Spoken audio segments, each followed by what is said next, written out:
Des scènes de liesse et une nuit historique pour ces séparatistes yéménites.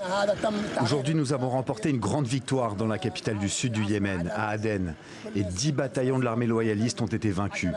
Et nous avons pris le contrôle du palais présidentiel dans la nuit.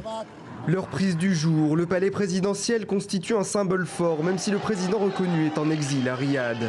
Elle vient surtout sceller l'éclatement d'un Yémen déjà ravagé par 5 ans de guerre civile. Avec un pouvoir loyaliste à Aden qui doit faire face aux rebelles houtistes d'un côté et à des affrontements avec les séparatistes du sud de l'autre. Un pouvoir plus que jamais affaibli. Les gens du Sud sont tous dans la rue. C'est un mouvement de la population qui ne peut être arrêté, sauf par une chute du gouvernement. C'est la demande de la population.